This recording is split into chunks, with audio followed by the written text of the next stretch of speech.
Hello and welcome to another episode of the Monday Night Wars. It is November 11th, Veterans Day, 1996, at the Bayfront Arena in St. Petersburg, Florida. Yeah, say it like that. You got to say it with a little Spanish twist. It's a Spanish name. It is. I don't know if you knew that, Joseph. I actually did not know that. I mean, I actually don't know that. I assume it is. I mean, the Spaniards. Man, I thought I was learning something today. I was all excited. I think it is. I'll Google it while we're talking. Anyways, how you doing, Joseph? I am good. I'm doing well. You said it's Veterans Day, right? You have the day off today, Scott? I do, but it's Saturday. Yeah, I know, but I'm pretending like we didn't record this ahead of time. Oh. Yeah. That we don't pull a Raw and record our episodes in advance. Yeah. Anyways, that has nothing to do with the topic at hand. But as far as our actual show goes, my wife kind of has an idea for our Patreon subscribers, specifically our paid ones. We do have a few free individuals, but for our paid ones, for Christmas. So be on the lookout, because I will try to hit those individuals up via email to get some information from them, so we can maybe send them a little Christmas something. Obviously, that's a bit ahead, but we kind of need to plan that now before we do it. We don't have very many. So if you go, oh crap, we're going to go subscribe now. Sorry. At the time of this podcast, whoever's on it is on it. That is. Bro, don't say that. Don't say that. Man, if you join in the next 24 hours, you know what? That's a good one. Okay, I'll do that. We'll open it for 24 hours. That's a good idea. Okay, we'll do it for 24 hours. There's going to be a rush of people. We're going to get one. Yeah, if that. It'll just be me because I want the free gift. There you go. Yeah. It is a Spanish name, by the way, Florida. Yeah, that's cool. See, learn it something was named new. by Ponce de Leon. It is in recognition of the flowery, verdant landscape, and because it was the Easter season, which the Spaniards call Pescoa, Florida, which is the Festival of Flowers. So I don't know. There it is. Hey, you're giving me shit. Like, oh, I thought it was really Spanish. Bro, your last name is Rojas, and you didn't know that Florida fucking meant flowers in Spanish? Yeah. Do we want to get into that in this podcast? We can get into that in this podcast. We don't need to get that deep. Because that is trauma. Yeah. That's the next podcast where we talk about your childhood. That'll be on the Patreon. It's just where we do like a Dustin Rhodes. Oh my God. We'll get there, ladies and gentlemen. It's terrible. Dustin Rhodes intervention episode or something. It's terrible. It's like a year away, so we should probably talk about what's happening right now.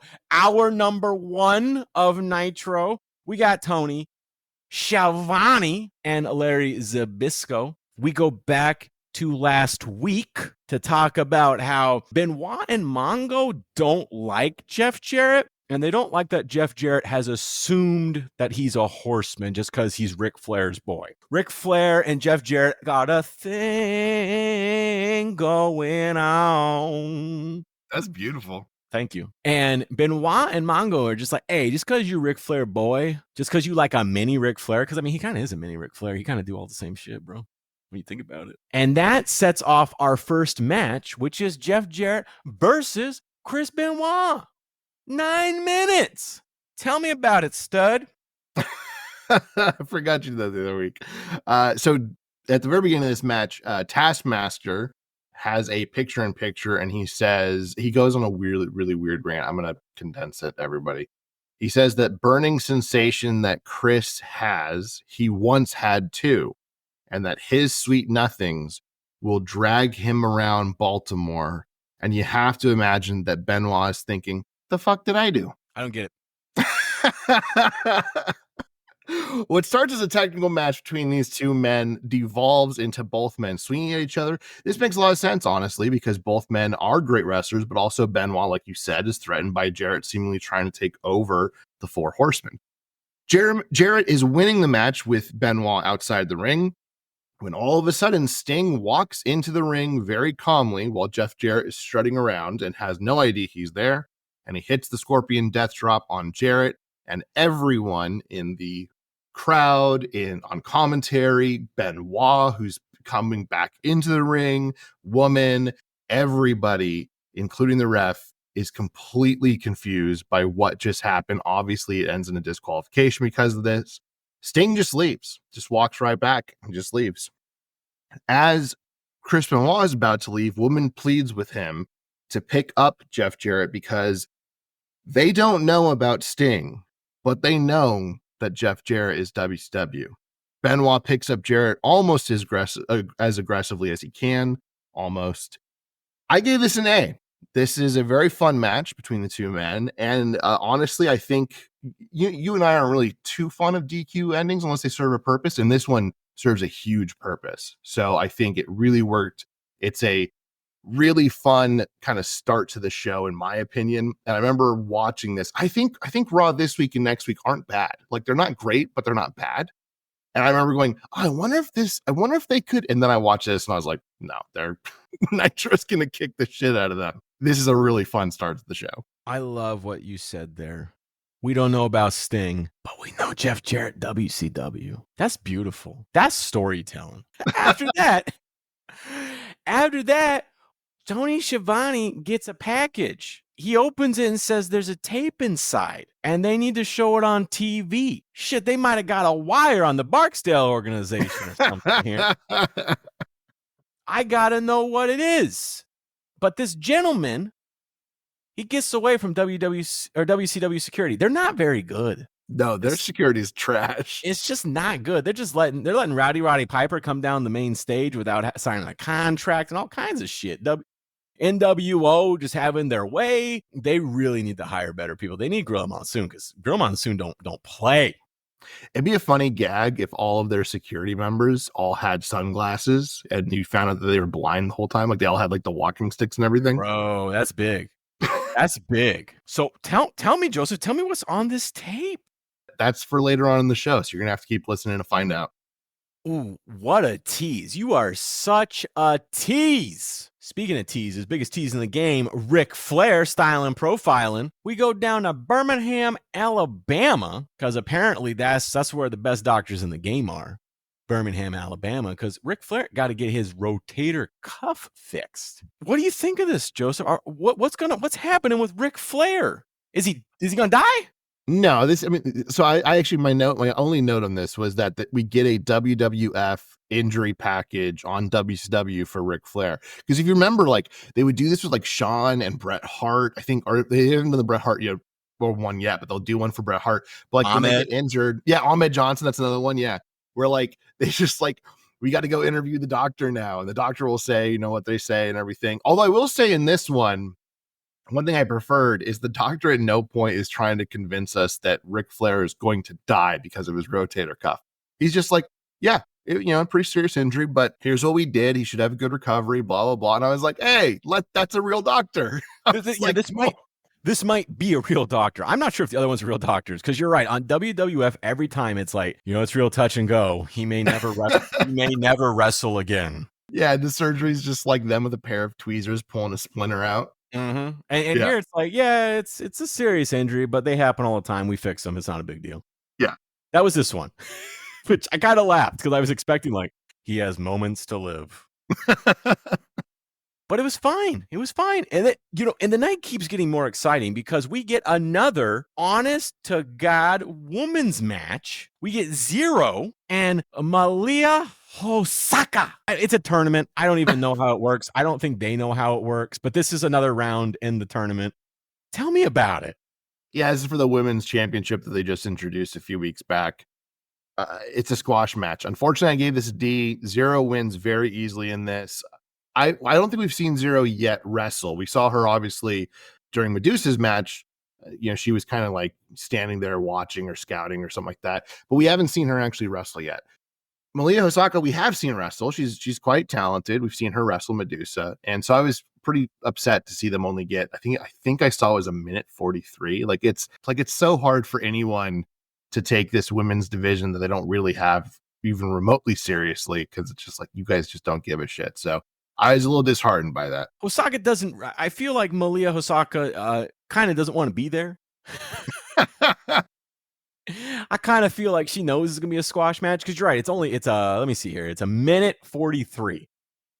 So she's just kind of like, I just, my flight leaves in like 2 hours back to Japan, and let's get this shit done. I kind of felt that way about it. But more importantly, Gene Okerlund is back. Yes, he is. We got Mean Gene. I got to do one of those just because my boy is back, and I shouldn't have done it because, damn. Yes. You know what's funny is my note here is my first note is if Scott doesn't hit Mean Gene, I give him shit because you promised that you were going to do a big one when he came back. Yeah, and it hurt. I ran out of country time. Ooh. Yeah, we are currently without country time. Wow. So you're pretty much like injured. You're basically injured during this. I have moments to live. Yeah. We're going to have a doctor. I may never wrestle again, ladies and gentlemen.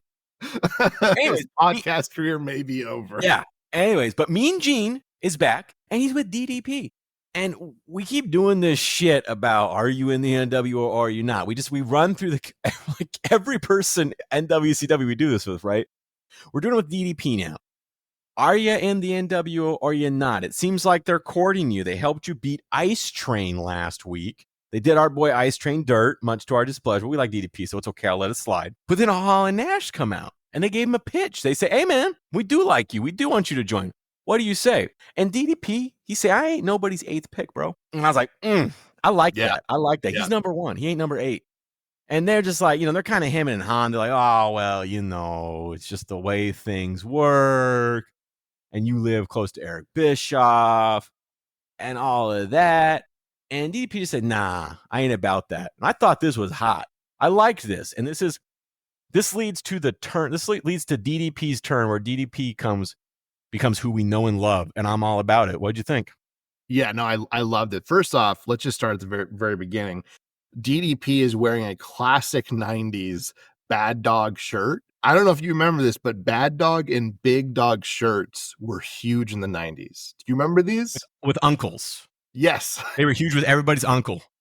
So if you're kind of like, 20s, 30s, if you remember Ed Hardy shirts in the 2000s, that's kind of what these were before Ed Hardy was a big thing.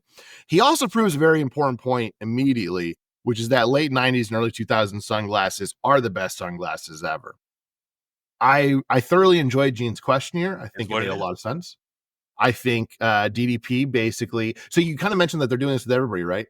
You're right. They have been doing this with a lot of people.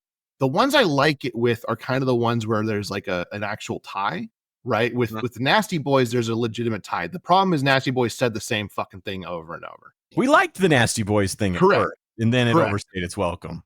With DDP, there's a legit tie here from both the fact that, like, yeah, he goes in to say, like, yeah, I used to team with Kevin Nash. Yeah, Scott Hall, I was his manager. Like, yes, I kind of broke them. Scott Hall. Yeah, I broke them into the business. Like, yeah, I did those things, but no, they do their thing, I do my thing, and that's fine.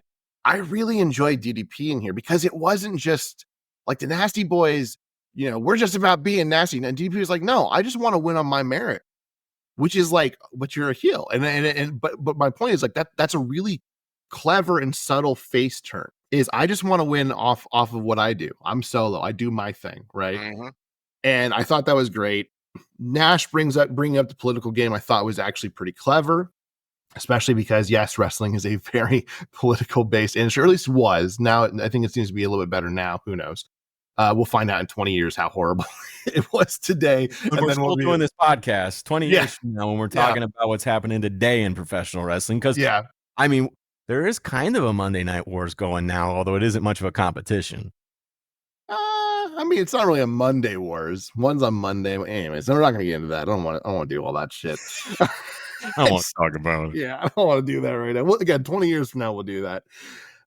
But I really like this. Also, one thing that I will say that Nash mentioned is like he kind of just says to DDP, you just don't get it. You just don't get it and you'll never get it. And that will actually play into next week. So I just wanted to highlight that so listeners next week when we talk about it, you can go, oh yeah, I remember that. But like you said, this was really good. I gave this an A. I think this segment was perfectly done by everybody. I liked Mike Tenay personally on what he was doing. I think he really did a good job filling for Mean Gene, but God, having Mean Gene back is just chef's kiss. It's just wonderful. Mean Gene is the greatest. I guess what would you call this? What he does? This is kind of like the on-field, interviewer. That's Yeah. kind of, yeah. Yeah, like the sideline reporter. Yes, sideline reporter. That's the He's like best the way. best. Yeah. Yeah, I think so. I mean, I would say Jim Ross probably the best guy on commentary. And we're getting into just peak Jim Ross in our private watch, which I'm so excited about. And Mean Gene, best sideline commentator. Man, Yeah. we got to talk about something more important. We got to talk about 6:05 Saturday. 6:05 Saturday night, where everything happens, apparently. Listen to this. We got Jim Duggan. We got Chris Benoit. We got Dean Malenko. We got Steven Regal putting up the TV champ because apparently it's a TV title, but we don't do it on our flagship television program. We do it on the other program. That's where we defend the TV title. We got the Amazing French Canadians, who I don't hate. I kind of like the Amazing French Canadians. They're annoying, and that's their purpose. What are they doing? Saturday night sounds hot. And what do I get? What's my next match? Probably some people I've never heard of. Rey Mysterio. Oh, I love that kid. Rey Mysterio. I take it all back versus I ain't gonna do this shit. Cyclope. Cyclope. You were close on that one. You were close on that. Is Cyclope. Knew it. Sorry. Cyclope. Sorry, I'm fucking up. I'm putting an extra L on it, but Cyclope. That's what it is. That's what I said. But also, there's an important note on this, which is that Rey Mysterio is cosplaying as Spider-Man. Bro, love it. Tell me about it. 5 minutes, 58 seconds. Yeah, because I was kidding. Because I love me some Rey Mysterio Jr. So they doing some hot shit here. Tell me about it. Tell me about this hotness. By the way, I don't think Ronnie will get that joke. What? The Spider-Man joke. Do you want to explain it for Ronnie? Yeah, I mean, so because I get Ronnie has internet. They got internet in Germany. That's true. There's also we have a lot of UK listeners. Not a lot. We have some UK listeners too. I think that'll be lost in translation from once you get over the wire references that we never explained. So I don't even know why. Oh, we gotta explain as Spider-Man. Well, it's not explaining Spider-Man. It's explaining the dialect issue with that. Anyways, fuck it. I made a Grease reference without explaining it. We made 2 wire references without explaining it. We don't have to explain. The problem is you think we have to explain ourselves. I know where you're going with this, and we don't. So 5 minutes, 58 seconds. Tell me about this banger. Ultimate Dragon is sitting there with his 85 belts. It's Ultimo Dragon, obviously, but they keep calling him Ultimate Dragon. That'll keep going for like a year. Anyways, until someone asks him. Yeah, that's how it goes, right? That's literally how it happens because they just assume Ultimo means ultimate, and then they ask him, and he's like, "That's not what it means." Yeah. So Cyclope hits a sunset flip powerbomb on Rey outside of the ring, and it's gnarly as hell. And then Dean Malenko shows up, and he kind of stares on. He's wearing this black and white striped shirt. It was really just kind of jarring. Cyclope and Rey honestly are really taking it to each other. Zbyszko asks, how long can Rey do this to his body? Kind of true. Psychosis is all of a sudden behind Malenko, and I guess Malenko will be defending his belt against Psychosis at the World War III pay-per-view. I believe is the next one coming up. And this is just kind of like an MCU cameo factory out here. They're just like, let's bring out the next one. And then the next guy comes out, and we got Ultimo Dragon, we got Dean Malenko, we got Psychosis. It's pretty insane. It's a very fun match. Of course, Rey is going to win this match. I'm giving this one a B. There's no storyline involved, but I was surprised by how much I enjoyed Cyclope. Loved it because it got Rey Mysterio Jr. and he does flippy shit. After that, we find out that someone's messed up the WCW website, and you got to go on to find out about it. You got to go.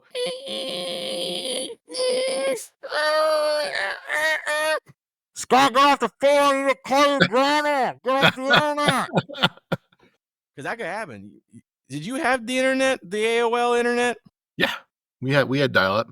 And then how you dial up, and then if your mom picked up the phone, you could hear her on the dial up. We weren't allowed to use the internet. Oh, you weren't allowed to use the internet? No. Because I'd use it, and then my mom would pick up and be like, I need to call your grandma, get off the internet. And it's like, what a wild time that was. Yeah. I mean, I knew how all that works. Like if my mom was doing something, my dad called someone or vice versa, the whole thing. Yeah. So there you go. Yeah. There you go. I mean, that's it. I assume you don't have anything more to say, but they got the internet website vandalized. Anyways, completely unrelated, Hall, Nash, and Six from the NWO come out, and they start messing with Tony Schiavone and Larry Zbyszko. They're apparently gonna go to the Ace Awards or something, and that you should watch that instead of WCW, I guess. I loved this segment though because it's just Hall, Nash, and Six being doofuses, and that was great. What'd you think?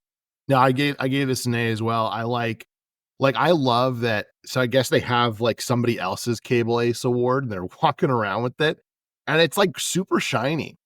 And Six keeps looking into the award and fixing his hair. And I was like, oh, that's such good heel work. Like, that's so stupid, but so great. Hall, like you said, says like, hey, we're the reason why WCW is successful. Not really wrong, to be honest. And he's talking about how they deserve their own award, not one that they stole from somebody. He tells Zbyszko to shut up or they'll bring him out of retirement. Then they announce that the NWO website is up. So I guess case closed. We kind of know who vandalized the WCW website. Nash puts on a headset and says he likes it because it makes him look important, which I actually laughed at. He continues that the Saturday show isn't enough. And now they want Monday Nitro to be NWO Monday Nitro. It's a great segment. I gave it an A. Perfect. And what could make it more perfect is our number 2 with the pyro and the Bobby and the Mike Tenay and this martini. Eric Bischoff and Joseph is drinking a martini. So this episode of the Monday Night Wars could get wild. This is nasty Nitro at night. That's what we're doing here. Wait, let's talk about our next match. Lex Luger, Scott Norton, 8 minutes. What happens here? The Stinger's watching from the rafters. That's true. Arn is in picture, and he says that he made a big mistake and he thought that Luger couldn't get mad, but he will see him in Baltimore and he has a plan, which Luger, I assume, elected to ignore. This is a very fun 2 meaty men slapping meat match where Luger does eventually win with the torture rack. I gave this one a B. I'm not going too much of a deep dive into it because we do have a lot of segments to cover, but I will say this one's fun. So far, most of Nitro has been like, this is a good show. Like we had a few in the recent weeks that were like, could we give this to Raw because it's just kind of, copy and paste. Like these are fun and there's storylines going between the matches. And it's like, this is a very entertaining show. And this is just another great TV match. They're usually not bad. Some of them aren't great, but they're not bad. I mean, it's not like Raw where they ain't good. Yeah. But what is good? The highlight of the night is that we on the road with Lee Marshall. And we're in Florence, South Carolina. Well, before we get into On the Road with Lee Marshall, there's a small little segment real quick, which is that Mean Gene actually interviews Lex Luger. And he basically talks about, the situation going on with Lex. And Lex says that it is WCW in their darkest hour. And he's trying to carry the WCW banner, but it's too much for just his shoulders. And then he apologizes to Sting and he pleads with him to come back and help him carry the WCW banner. There's a lot more said by Lex in this. I didn't write everything down because I had some stuff going on and I couldn't write everything down, but I will say this is a phenomenal promo from Lex. And every once in a while, Lex gets really good, and this is a very good Lex promo. I'm going to say this once. Oh, I'm sorry. And I'm never going to say it again. This is the one time. I never repeat myself, okay? If you ever cut off a Lee Marshall promo again, there will be hell to pay. Scott? Yeah. You're my older brother. And I love you, but don't ever take sides outside of the family again. That's beautiful. And certainly not a reference. Anyways, Lee Marshall is in Florence, South Carolina. And you guessed it. They know how to throw a Nitro party. Apparently they got a club and they got matching jackets. It's insane. These Nitro parties. They're just getting more elaborate every time. And Lee is certainly not making this up. Not at all. And in fact, but he's got to go. He's got to go because he's busy man. He's a busy man. He's a busy man, and the Nitro party is just off the charts. It's off the hook. He got to go because he's got a party like it's 1996. And he's also judging a Bobby Heenan lookalike contest for the most weasel-looking person. I loved it. What'd you think, Joseph? What am I going to not give it an A? It's fucking great. It's Lee Marshall. That's our boy. We love him. Lee Marshall is Nitro. I'm sorry. It's just a fact. NWO, say what you will. Goldberg when he shows up, all these guys. No, Lee Marshall. There's got to be a time. I could be, let me be clear. I don't know, but I feel like there's got to be a time where the Lee Marshall segments stop happening. And that's going to be a very sad day on this podcast. I'm not going to do the podcast after that. That's when the podcast ends. I quit. I go on strike until Lee Marshall comes back. We got the Harlem Heat and the amazing French Canadians. 3 minutes, 10 seconds. Tell me about this. The amazing French Canadians now have a manager. Who could it be? It's Colonel Robert Parker. Apparently, the Harlem Heat, have cut all ties with him on WCW Saturday Night, where the storylines happen. Although I will say, you're probably pretty happy we didn't have to watch this storyline. I'm sure it was terrible. Yeah, actually, it seemed fine. He tried to interfere. He fucked it up, and then Sherry slapped him and was super pissed off at him. And they were like, "Well, he's done that before. He did that on Nitro last week too, didn't he? Mess up." Yeah. So this is a recurring theme where he's become a problem for the Harlem Heat, and Sherry puts business before pleasure. Yes, I mean, I don't know. Sure. Well, I mean, in this case, she has. She just says, I'm sorry, Robert, but it's business.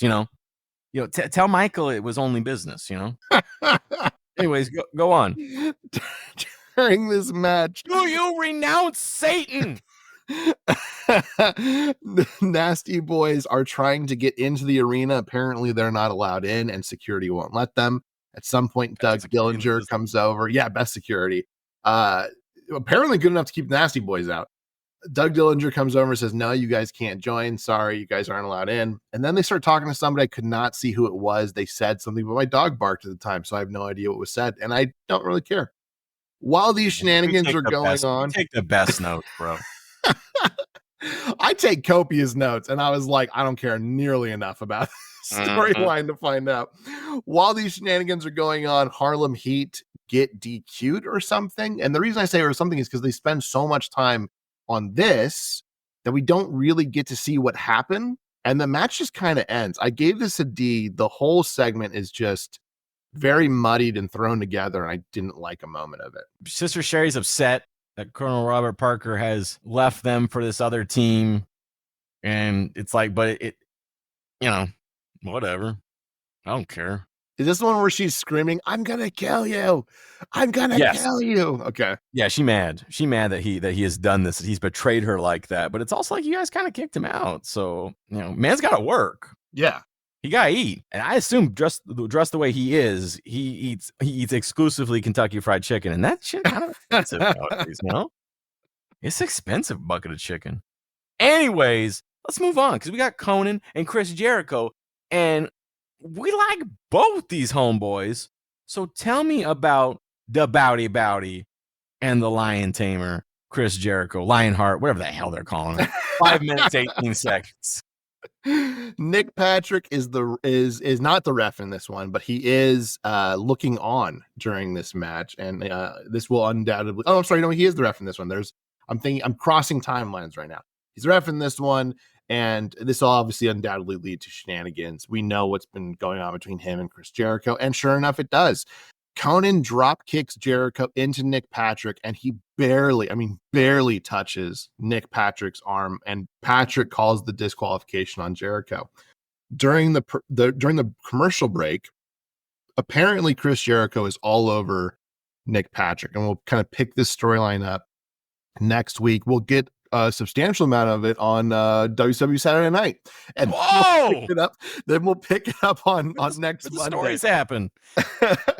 But I will say I do like this. I like the Jericho Patrick stuff. I like where that's going. Although they did do the same thing twice in 2 weeks, and so now it's nice to see them finally take it to the next level, which I really like. And we know what it leads to, and it sounds stupid when we get there, but we both liked it. And I really hope upon a second viewing that we still like it, because I remember loving it when we watched it the first time. Yeah, it was fun, and Nick Patrick sells, man. Give credit where credit's due. But on rewatch, we'll see if we still like it. I probably will. You'll be the turd in the punch bowl. But you know, it is what it is. Is that a saying? It is to me. I've never heard that before. Is now, bro. Anyways, let's talk about our next match because it's two of the heaviest hitters in the game. Two guys that are in the Hall of Fame. One actually is Juventud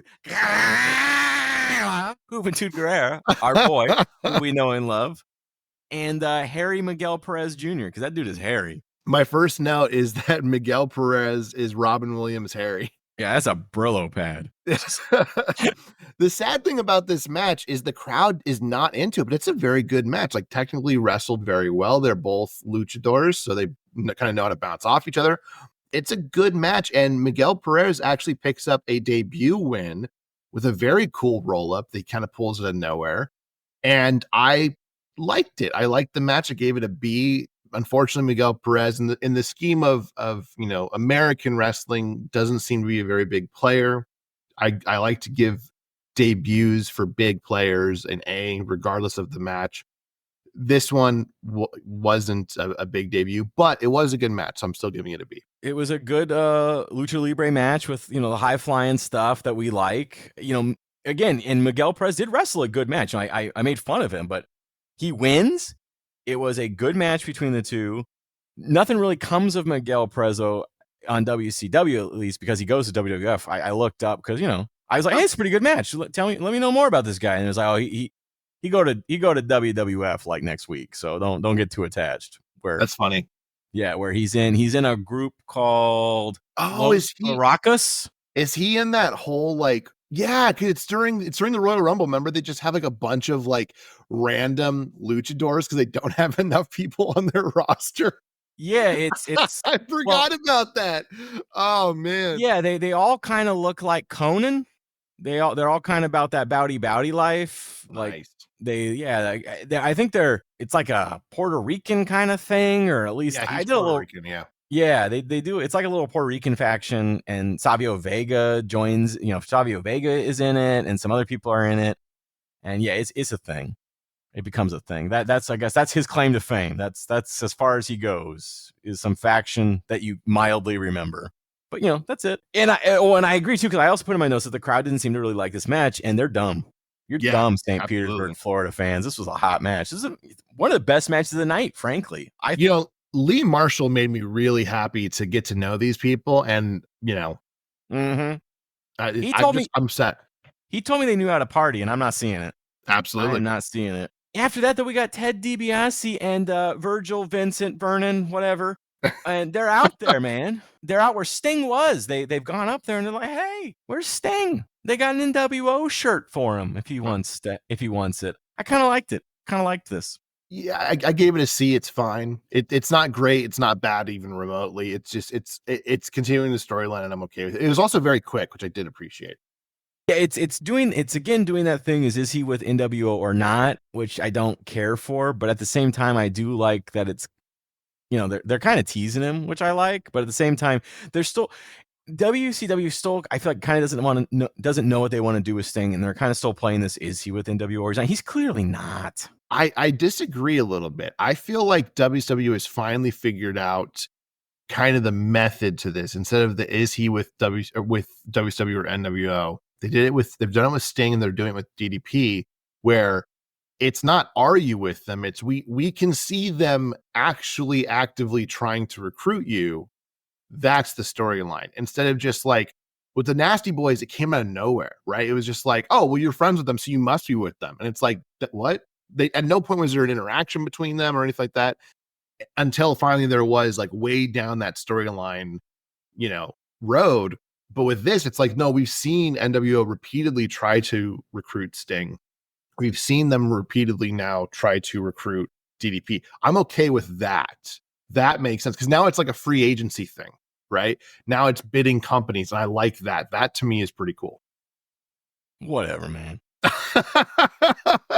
You might be right, but I ain't gonna give you the satisfaction. Fair enough. We're moving on. All right. Faces of Fear, American Males. Oh! I like this. This is the main event too. 3 minutes 34 seconds. Tell me about it. Both teams' music play at the exact same time, and I thought that was hilarious. Faces of Fear waste absolutely no time taking it to the American males. Faces of Fear win, honestly, pretty easily. Like you said, it's only a 3-minute match.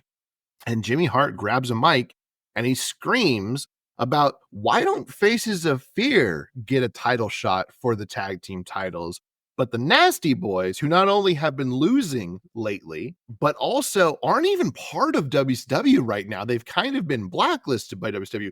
They're not allowed in the building, but they get a tag team title shot.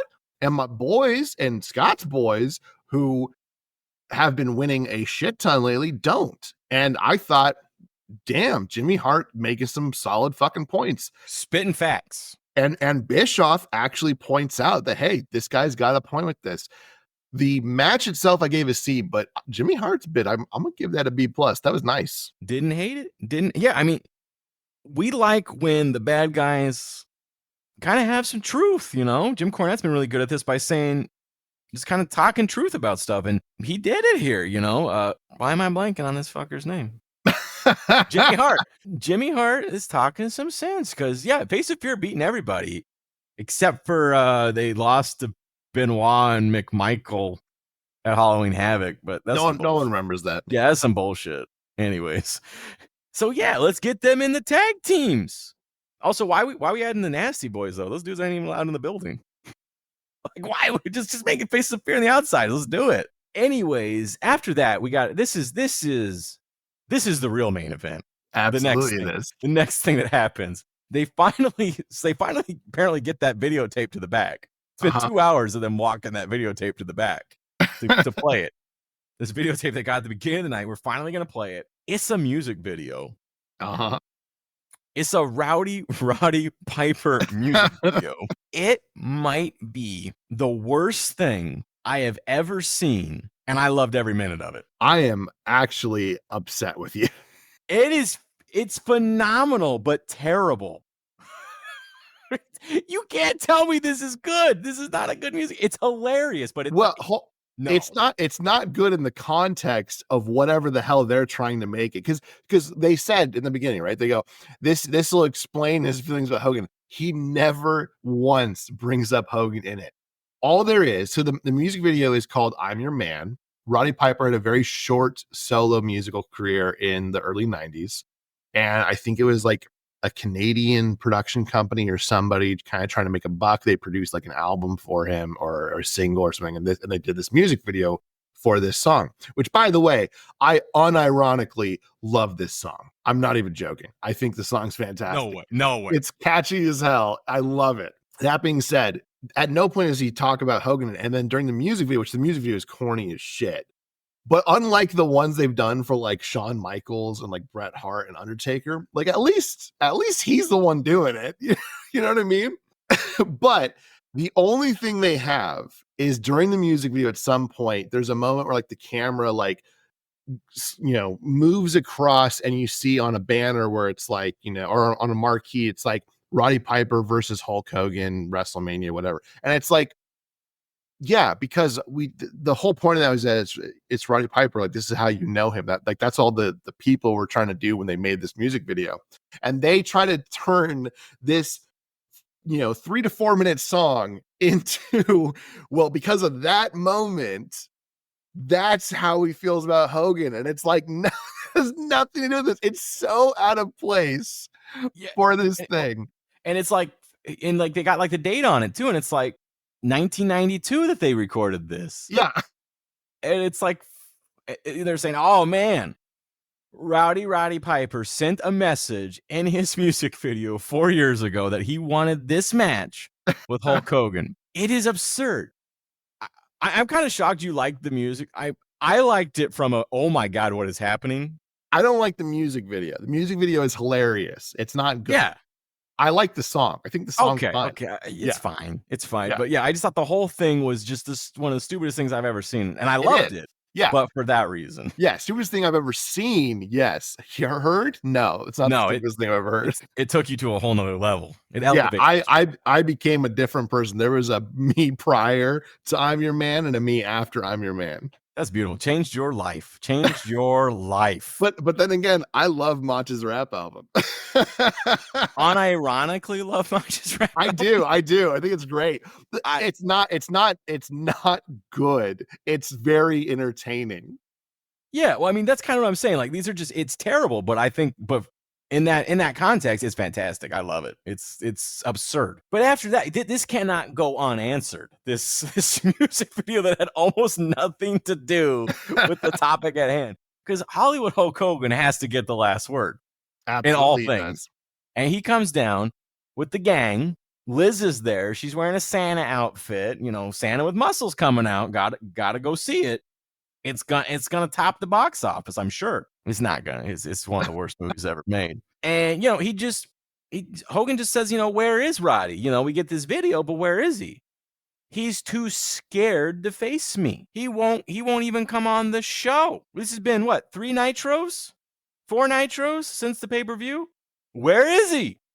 Now, Hogan has a point. What'd you think of this? He does have a point, but I hated this whole segment. First off, they've got Elizabeth in a very skimpy, like Mrs. Claus outfit, sexy Santa outfit. Yeah. And to be clear, like it's horrible, and also she looks completely down in the dumps. And what I mean by that, in case that gets misconstrued, she looks very sad in it.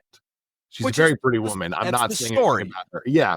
But it's just like it's like they're kind of pimping her out almost. It's like, it's a little bit like, I don't really like that. They're publicly embarrassing her as part of, you know, because she's made the deal to, if they leave Macho Man alone, she'll roll with them. Basically, she'll be there, and they're using that opportunity to, they're leaving Macho Man alone, but they're humiliating Liz instead. I kind of don't like it, but I kind of do. Like, I don't like it from like, oh, we don't need this. But at the same time, it's kind of clever, right? They're like, okay, we won't mess with Macho anymore, but we're going to mess with you. And that's how we're still going to mess with Macho. They're just kind of, they're using her as a prop to upset Macho, which I think is kind of clever. But at the same time, it's like, again, it's the thing about how we don't really like, this is a difficult personal thing, and they're making a whole thing out of it. So real quickly, I will say for our listeners, while Scott was talking about how he likes Elizabeth getting pimped out. Oh my God. I'm saying it's clever from a story. I know. Even if I find it detestable. I have been scouring the internet trying to figure out if there is still a copyright, only because I don't know if the company still exists, on Roddy Piper's I'm Your Man, because I was going to put it at the end of the episode. But it looks like there is. You can find it on YouTube. I 100,000% think you should. It's on YouTube. It's on Daily Motion. You can just look it up, find the video, watch it. It's fantastic. You're going to love it. Work hard. Just really. That's pretty much it for Nitro. You got anything more to add, or should we move on to the WWF? You know what? We're running out of time. Let's move on to the WWF. We sure are. What a great timekeeper you are. November 11th, 96. We're still there. Memorial Day. And you know where they are, Joseph? Where are they at? The War Memorial Coliseum. Jesus, how many weeks have they been there? 47. Good guy Vince, though, for Memorial Day in Fort Wayne, Indiana. And because this episode of Raw sucks, let's just roll through it quickly. We got our first match, Owen Hart and Shawn Michaels. This is a tag team match. I got to check my notes a little closer. Owen Hart, Davey Boy Smith versus Shawn Michaels and Psycho Sid for the WWF Tag Team Championship.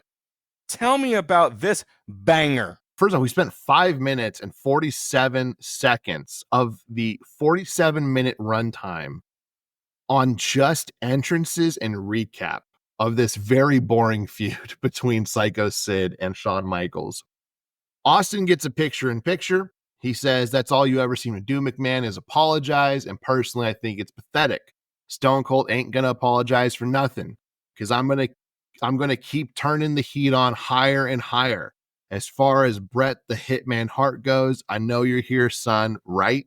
As soon as I get through Bob Holly, I'll find your little locker room, put your own sharpshooter on you, because we ain't got to wait for Madison Square Garden, and that's the bottom line. Fantastic promo from Stone Cold. During this match, it's, given the 4 competitors, it's not a bad match by any stretch. These are 4 talented people. But the goal of these previous weeks should be building you to wanting to watch the main event of Survivor Series. And this just simply doesn't do it. And they haven't been doing it for weeks, which is really, really unfortunate. The begrudging allies, the begrudging allies for tag team titles. Time, bro. I do. Or I need another martini. Oh. They can work, but not the week before the pay-per-view. This should have been done weeks ago, and then we could have used that fun storyline, which they unfortunately didn't do. HBK hits Sid with the Sweet Chin music on accident and is pulled out by Owen Hart while Bulldog gets the pin. HBK gets knocked out by Owen, and both men are left in the ring. As we get to commercial, we come back, and HBK and Sid have to be separated. I'm giving the match a B-. It's a fine match, but again, I just don't like the placement of when they did this. But Austin gets an A. He's fantastic. You got an Enziguri, which you love. So, I do. There is that. Yeah. There is that. After that, though, we do this dumb thing throughout the night where Kevin Kelly's going to get an interview with Sean. Oh, my God, yeah. But not right now. Next up, we got Doc Hendricks. He's telling us about Survivor Series, gives us the card. I'm not going to give you the card. You can look up the card. You can listen to the Patreon when we do the pay-per-view, and then you'll find out the card. I'm not telling you. What a salesman. Even though you can look it up, but whatever. No, you can't find it anywhere else. You can only go to our Patreon and find it. Absolutely true. After that, though, we go back to Kevin Kelly again, and he said that, Sid's got a lot on his mind, but not yet. And then we get into our next match, which is Mankind versus our favorite, Freddie Joe Floyd. Tell me about it. The executioner, Terry Gorey, is here, and it's just kind of sad. It's just sad. Yeah. He just looks like 1,000-yard stare. Yeah. Yes, absolutely. Mankind wins very easily. Taker's music hits, lights go out. We see the cage with the dummy Paul Bearer hanging upside down like we saw on WCW Saturday Night a few weeks ago. Taker says this Sunday there's going to be a new age of darkness arising. He also says the only thing to expect is the unexpected, which timeline-wise is a clear Sting ripoff, because Sting said that a few weeks ago, but whatever. I gave this a C because there's a lot of things going on with the Mankind and like Taker stuff, which I was okay with, but everything else was kind of garbage. Yeah, I did notice too, and as Mankind's going back up the ramp, Vince McMahon makes a comment about how he's not WWF Hall of Fame material. Class of 2013, motherfucker.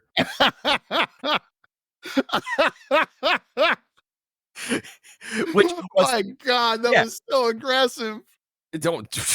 I agree. Mick Foley, one of the best to ever do it. But the whole point of that comment was a segue, because we show the WWF Hall of Fame class of 96. We get a montage with all the inductees and all of that. You got anything to comment about this? We've already talked about it. I've already said who is in it at a previous podcast. Anything more you want to add? Do you think they're going to show the Hall of Fame class on WCW Saturday Night? Probably, because that's where everything happens. That's where everything happens. After that, we get a video package to hype people up on Rocky Maivia. And breaking news, they will not be hyped for Rocky Maivia. Yes, Rocky Maivia, no. It get kind of nasty. Rocky Maivia straight up sucks, guys. After that, though, we go again to Kevin Kelly, back to Kevin Kelly again, and Sid's still not ready. He's got too much. He's too high strung. Can't do it. So keep watching instead of flipping over to WCW where better things are happening. Then we go to the commercial, and we come back from the commercial, and Sid is now ready. And he said he's tired of just all of the bullshit. He's gonna go to Survivor Series, and it's gonna be the end of Shawn Michaels, because Sid is the master and ruler of the world. What did you think of this? I actually didn't mind this one. This was Sid doing his I'm whispering, then I'm screaming, then I'm whispering, then I'm screaming, which we like. I thought he made some interesting points. Again, my problem is that like they've kind of decided, hey, this is the week that we're going to build to the pay-per-view. And it's like, no, you guys should have done that 4 weeks ago. So I gave it a B, but it's just like, it's too little too late. Yeah, if your guy's going to be a psycho, then he should be a psycho. And I don't feel like just yelling all the time is psycho. Like that's just yelling. But the alternating, that's psycho. That's crazy. Who does that? That's weird. After that, though, we got a Stone Cold Steve Austin promo. He gonna whoop Bob Holly's ass, and he hopes Bret Hart is taking notes for Survivor Series. Oh, and when he's done with Bob Holly, he's gonna go Bret's dressing room and beat Bret's ass too. It's good. It's good. Any more? No, it's not quite as good as his one earlier in the night, but it's still very good. Yeah, man. And then after that, though, we get the most important moment of the night. We get karate fighters. We get Sable versus Doc Hendricks, and Sable wins. Can you believe it? I can. I'm so glad it was Doc Hendricks and not Jerry. Yeah, that's true. But you also know Sable had to win because Vince is Vince knows what he wants to do with that. Whether she wants it or not. Anyway, allegedly. According to court documents. After that, apparently Shawn Michaels was on Regis and Kathy Lee. Maybe he was sober, maybe he wasn't. Who knows? God, that would have been funny if he wasn't sober. If he was just completely wasted. I mean, he does a pretty good job even when he's drunk.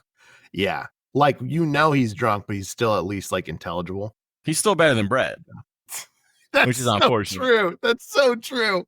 Look, I like Bret more than you do. I think I respect his in-ring ability tremendously. He's just not good on the mic. Like, yeah, agreed. I think honestly, it's because he's too full of himself. Mm-hmm. He doesn't know his limits. He does not. His limits is that he is the hitman. He is a technical master. He's going to come in the ring. He's going to put you in the sharpshooter. He's going to make you tap. That's the promo. Yeah. Done. Bret Hart thinks Bret Hart is a total package, and he's not. We know that's Lex Luger. You know what I mean, though. I do know what you mean. He thinks he's a 5-tool player. He's not. He's a 4-tool player, which is great. It's Hall of Fame worthy. Absolutely. Yeah. But dude can't cut a promo to save his life. And I have heard this for years. Yeah, but his 97 heel run. You and I were watching in the middle of that run. He's still not good on the mic. That heel run is hot because it's against Stone Cold Steve Austin. Yeah, Stone Cold makes the heel run great. Look. I like Bret. So I think I can judge Bret. And promos are the moon to Bret. Anyways, let's get back to the topic again. Now we're in the locker room with Shawn Michaels. Kevin Kelly going to get a word with HBK. And HBK is in a towel. Oh, I'm going to let you talk about this because I'm sure you were biting your lip the whole time. You think I was taking notes during this? Anyways. You were writing, but not with your hands. HBK says that he and Sid always had conflicting personalities. Everyone wants to call him chump change, but everyone who has been kicked in the teeth by him. Yeah, it was a mistake earlier, but even as a mistake, he still knocked Sid out. So what are you going to do when I'm actually gunning for you? It's no longer a concern of his if people like him or not. He wants the respect, and if he has to beat it out of Sid, he'll do it. HBK finally has a fiery, not pure babyface promo. I wouldn't give this an A, but it gets a very solid B. This is kind of the HBK we want to start seeing. If you're going to make him babyface, he needs to be this way. Obviously, we prefer him as a heel, but if you're going to make him babyface, he has to be this HBK, not the shit you were doing for weeks and months before this. Yeah, he's got to be kind of the Stone Cold where, I'm a good guy, but I'm not. The anti-hero kind of thing, right? It's more that he just needs to have a chip on his shoulder when he's cutting promos instead of just being like, oh, guys, I'm so happy to be here. Like, no one wants that. I'm doing this for America and Yeah. That's Kurt Angle. And I say it all the time, but Kurt Angle's heel turn is one of the best heel turns ever. And I'm excited to talk about it in 30 years. Is it as good as Bret Hart's 1997 heel It's run? better. It is 100% better. I would basically do every heel turn like just over and over Kurt Angle's heel turn. Just do that. Do that. Because it's good. It's just so good. It's been done before. Cody Rhodes should have done. I'm looking at you, Cody. You could have saved AEW. You could have saved it. Heel Cody equals ratings, but it's gone now. It is so gone. Release Malachi Black, Tony. We know you listen to the pod. Man wants out. He wants to go wrestle with his wife. Let him go. Let my people Allegedly. go. I got to hit allegedly for you. Because Tony will sue us. Yeah, because he a bitch. Anyways. Whoa, allegedly. We should just, anytime we talk about Tony Khan, there should just be an allegedly flashing on the screen. Yeah, we should have a button. Yeah. Allegedly, as we're talking. Anyways, Steve Austin versus Bob Holly. Tell me about this, our main event. Look, I like Bob Holly, but this is the main event. Yeah, it's not good. I mean, I won't say it's bad, but it's like Bob Holly shouldn't be in this spot. We do like Bob Holly. Bob Holly's a great wrestler. Yeah. It's a fine match. He's not a main eventer yet. And that does kind of go back to the fact that Raw doesn't understand how main event works somehow, which is just baffling to me. But regardless of that, Bret Hart watches as Austin hits the stunner for the win. There's really not much to write about on this. So he goes back to Bret Hart's locker room. This made me laugh. He goes and he's about to break in. He decides, I'm not going to do that. And they're like, oh, he's a coward. He's a coward. And he goes, yeah, McMahon, you'd like me to go beat up Bret for free, but we all have to pay a premium for it. Really well done from Austin. Much like our Patreon. That. Absolutely. If you want to hear about Stone Cold beating up Bret Hart, you can't get that shit for free. You got to pay for it. Yeah. I gave it a C+. I enjoyed it. Yeah, it's fine. But that's it. That's the night. We plug Survivor Series because that's next. And it's going to be next on our Patreon too, $2 a month. Absolutely it is. And then apparently Steve Austin's going to go against Vader. It don't matter if you win or lose, which, okay. That adds a lot of tension. It's not like a title shot. It's like you're just fighting Vader. I don't know. Like, why? Okay. Whatever. Who won, Joseph? WCW. Yeah, WCW won. It wasn't even close. It's just why? And I think I will say Raw was significantly better than it's been, but it's still not even close to what WCW is doing. It wasn't a dumpster fire. Right. Which is a pretty low bar. But I will say, because you and I just watched, I think from top to bottom, the best Raw we have seen yet in our private watching, which is about this time in 97. And now everything else I watch of Raw, it made me mad. Because the reason it makes you mad, because it's all the same pieces. All the same people, and they can't figure it out. And you're just like, what are you doing? What are you doing with this? They're all here. And they're not doing anything with them. Yeah. And it's just, that episode, when we get there, I think that might legitimately be the first time Nitro may lose for me. That was such a good episode. I haven't seen the Nitro yet. Well, I think in theory I have, right? We have, but it was too long ago. It was so long ago. I don't remember what it was, but that's the first one where it's going to be on the fence going in. And it's just, so everything else, it's just, I've seen the potential. I'm being reminded of the golden era of WWF Attitude. And it's like, what are you doing? Because everything is here. You can have it all. My empire of dust. Nine Inch Nails Hurt. Great song. I know you disagree, but I don't care. Good night, everybody. I don't disagree. Get out of here. Bye.